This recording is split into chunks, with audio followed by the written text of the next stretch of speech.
The Make America Healthy Again movement says it's about science and health and protecting children, but we've just seen a vivid demonstration, two actually, that the entire thing is built on layers and layers of incoherent bullshit. And in fact, as I'll get into in just a minute, the order in which these two demonstrations happened is really interesting and really revealing in terms of what MAHA is really about.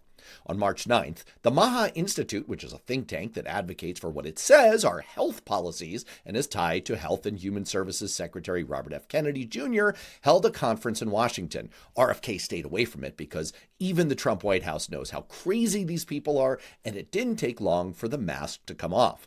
These are screen grabs of actual slides that they put up at their conference.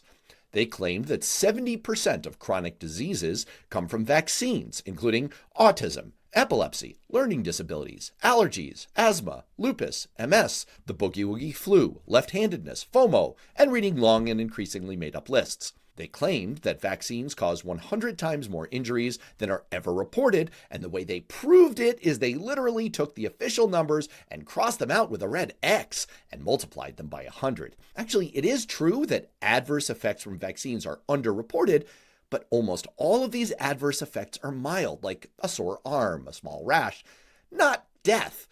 You can't just take a Sharpie and draw whatever thing you imagine to be true.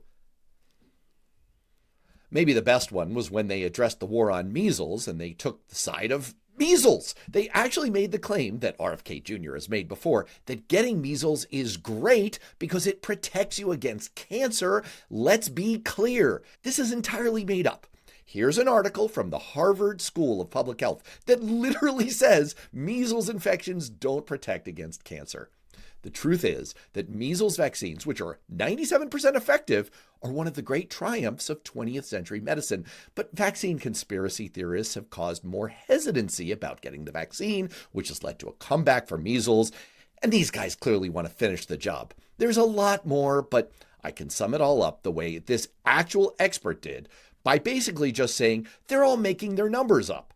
We know that the secretary has leaned on debunked science in his anti-vaccine claims. How reliable is this report's data, in your view? Well, there's no data in this report. Some of it was hallucinated. But pointing out that the MAHA people are pushing a bunch of scientific gobbledygook isn't totally new, and it's not where the real bullshit resides. The real scam here is the idea that this is all about health and safety, and that it's independent from RFK Jr., or the Department of Health and Human Services, or the entire Trump administration. Because Mark Gorton, the president of the MAHA Institute, revealed their real agenda in a spectacular case of saying the quiet part out loud. The childhood vaccination schedule needs to be eliminated. All vaccines need to be removed from the market until they can be proven to be safe and effective. He went on to show slides saying vaccines are the greatest scam in medical history, and to launch a new slogan for the MAHA movement: massive epidemic of vaccine injury. As for the idea that this is somehow independent, reporters noted that while RFK made himself scarce, his name and likeness were everywhere. And it's pretty hard to duck the fact that the MAHA Institute is his agenda, which is the Trump administration's agenda, when the White House is putting out videos like this. Under President Trump and Secretary Kennedy's leadership, the movement to make America healthy again has begun. We're investigating the root causes of autism.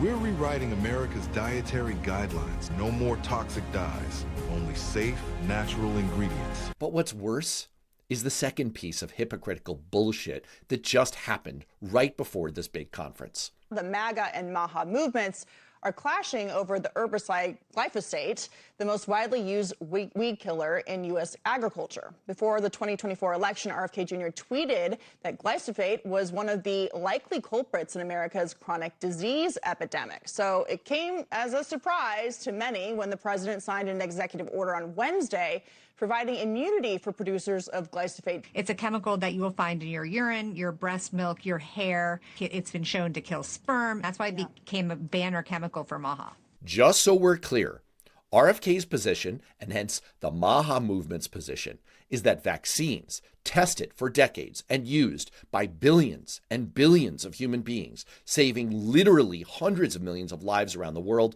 must be removed from the market. Glyphosate, the pesticide you spent years suing over, that's suddenly fine because it's politically convenient for Donald Trump. The thing to bear in mind here is that the announcement about glyphosate came 2 weeks before the MAHA conference. So this supposed banner chemical for MAHA, this action from Trump that supposedly enraged the MAHA movement, within 2 weeks, it was all forgotten. Like these people have been flashed by the men in black. The patron saint, RFK, had spoken, and all of a sudden, it was all, his name is Robert Paulson, and 4 legs good, 2 legs bad. That's how you know this supposed movement is more like the movementarians. The leader is good, the leader is great. We surrender our will as of the state. It's a cult. They don't have core beliefs. They don't have a coherent philosophy. They just have a collection of fears, conspiracies, and an agenda to get rid of vaccines for kids, come up with acronyms, and be a part of the political game. That's not a health movement. That's just bullshit.